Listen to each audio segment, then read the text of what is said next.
Hello, pharmacy students. Today's topic is pharmacoeconomic evaluation in pharmacy practice. So आज का topic है हमारा कि definition and role. In our syllabus, we have definition and role of pharmacoeconomic evaluation in pharmacy practice.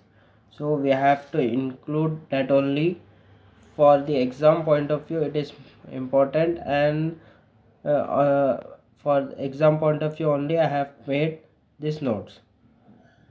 So let's break it down in a simple way. First one is definition. So what is pharmacoeconomics? Economics क्या है? Pharmacoeconomics क्या है? It is a scientific method or discipline. It is a scientific method that evaluates. What it evaluates? The cost. Okay, the cost. It evaluates the cost and the outcome of what? Outcome of pharmaceutical products.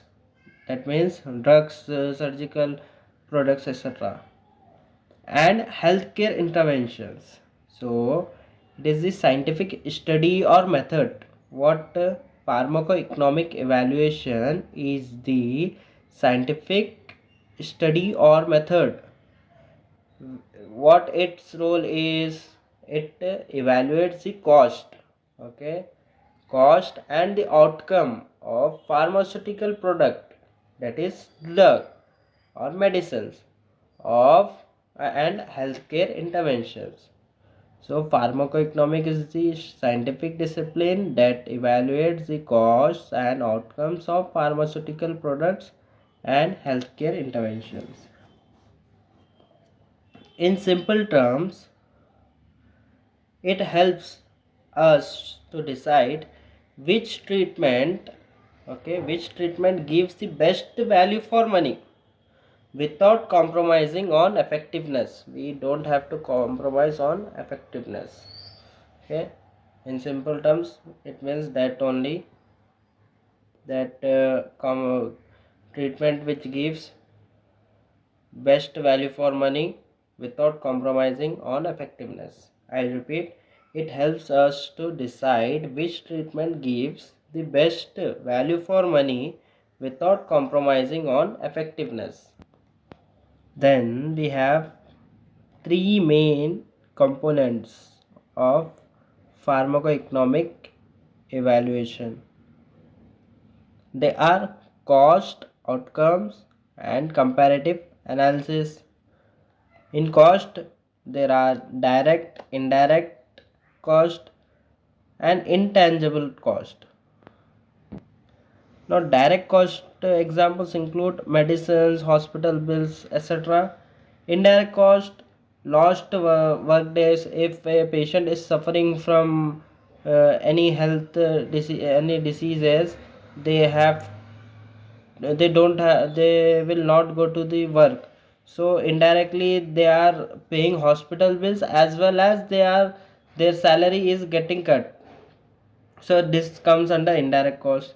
Intangible cost means the pain, the suffering of the patient, which cost him so much. So the suffering of the patient comes under the intangible cost. Outcomes. In outcomes, how well a treatment works. Clinical success, improved quality of life comes under this. Then we have comparative analysis. Here we compare or assess. We compare two or more treatments. Okay, we compare two or more treatments to see which is more cost effective. Okay, we compare two or more treatments for a specific disease, so that we can find out which treatment is cost effective. Then we have here role of pharmacoeconomic evaluation in pharmacy practice. If you want this, you can note it down. This is for my understanding, so that I can remember these headings. So if you are remembering this heading, under them you can write anything by your own. So cats drink orange energy in every party carefully. So cats means cost effective, drink means drug formulary, and followed by that only. Will if you want you can note it down. Otherwise, it's not for you. First one is cost effective treatment selection. So it helps doctors and pharmacists to choose affordable yet effective drugs.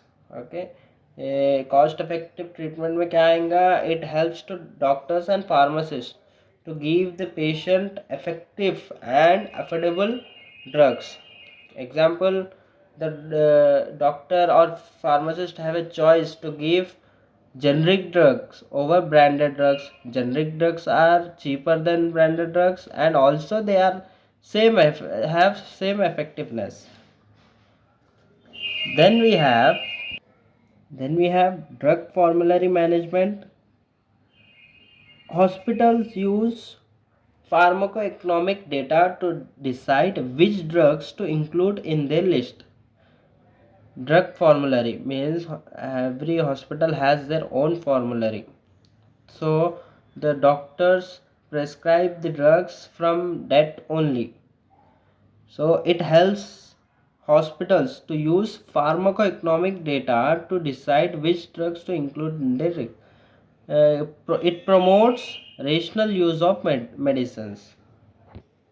Then we have optimization of healthcare budget. Resources are limited. Okay, in the healthcare system we have limited resources, so this helps use them wisely.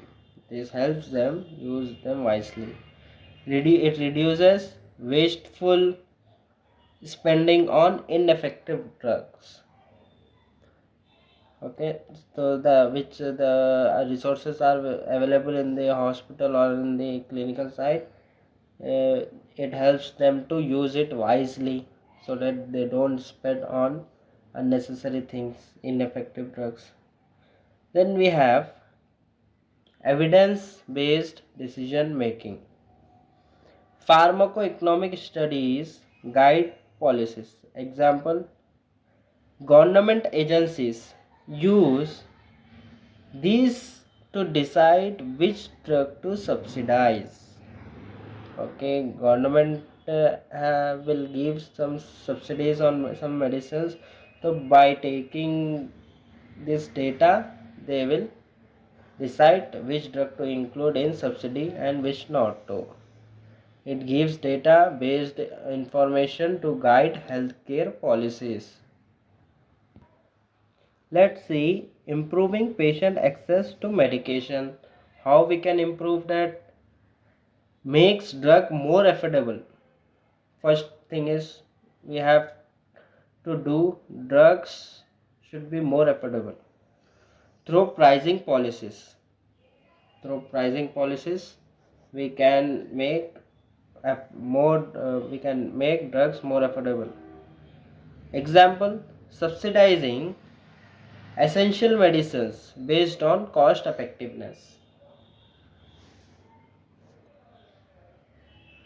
Moving on to economic evaluation of new therapies.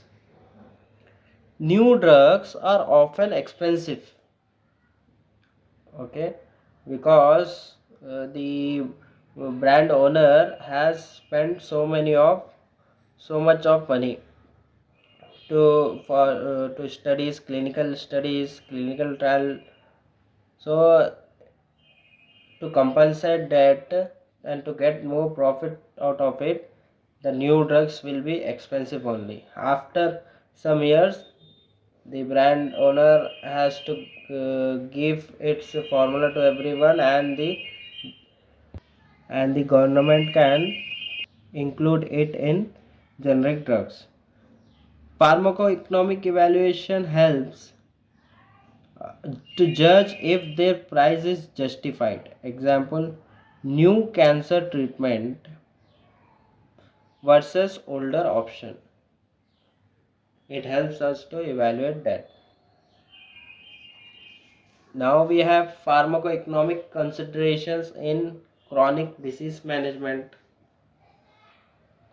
In diseases like diabetes, asthma, and hypertension, focus is on long-term savings by preventing complications. For example, if we stop diabetes in early stages, then the patient does not spend so much of money, more money on insulin and drugs in future.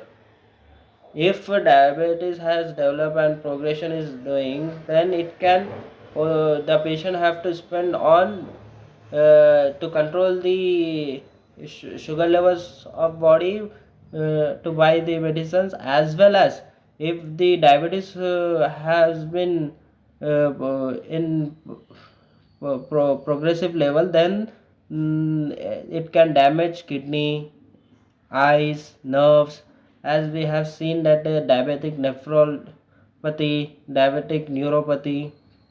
So we have to focus long-term savings by preventing complications. Moving on to the contribution to public health policies, government uses pharmacoeconomic evaluation studies for pricing regulations, and it helps to frame national drug pricing rules, as well as insurance decisions and subsidy programs.